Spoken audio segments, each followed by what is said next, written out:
Hi, I'm Dan, and welcome to Gaming Comments episode 25. Yes, it's been a while, but I'm back, and I'm here to talk about what I said I was going to talk about, violence in video games.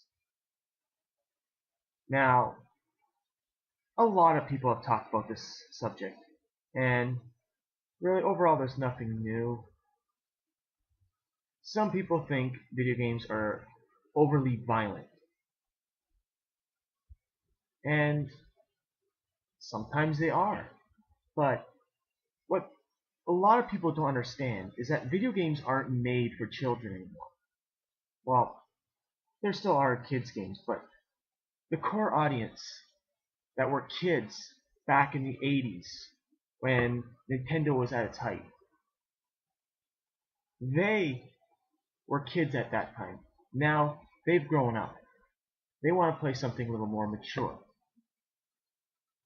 And yes, we get some violence. These games aren't designed for little kids. Now I know there are some people out there that let their kids play these games, and I'm not telling them that they're right, that they're wrong. It really comes down to the parent's decision. Now, of course, violence in video games became a huge issue back in the 90s, which eventually created the ESRB. And they're the ones who rate all the games now. What some people don't realize that pretty well everywhere that the ESRB ratings aren't law. I've come across some retailers that told the parents of children who tried buying a mature rated game that they could not purchase this game by law. Now, there is no law that states that. Now, there are store policies that state that a child cannot buy a M-rated game, but there is no law that states that. Now, there are a lot of games out there that I really urge the parents to take a look at these games and see if the content within the game is suitable for your child. Now, I've run across games that are rated higher than I believe they should be, and I've allowed my kids to play it. And there are games that I have played that there's no way I'm letting my kids play it anytime soon. Now, they are getting older, and soon, before I know it, they're gonna be old enough to play these games. But violence has been around forever. There's violence in movies. There's violence in all sorts of entertainment.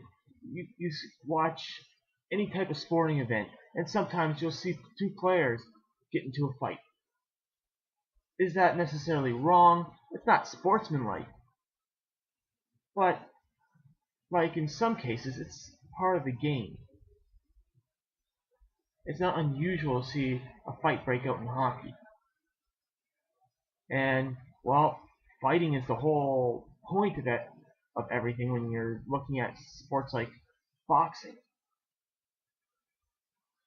And if you go way back in the times, like back in Roman times, where they actually had people literally killing people in front of an audience,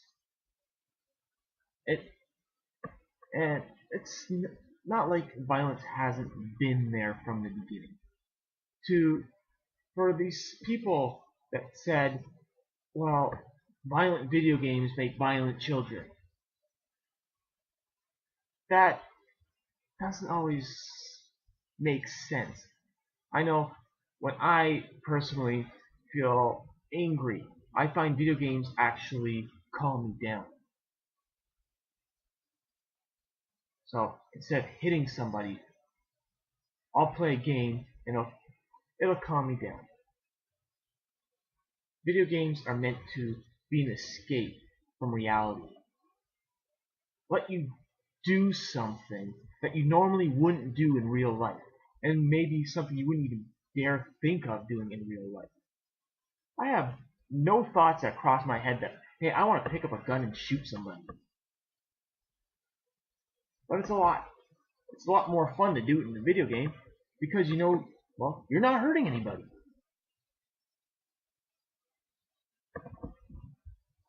Now, that's pretty well all I really have to say on violence in video games. So, if you like what you see, feel free to subscribe, or you can follow me on Twitter at Gaming Comics. Now, I'm going to be recording another video directly after this one, so if you see me wearing the same clothes, it's because I'm planning on recording a couple episodes because I've got a lot going on right now, and I'll just release these periodically because the last couple weeks there's been some things that happened that I feel I need to comment on. So until the next video, which will literally be a few seconds after stopping this one for me, bye.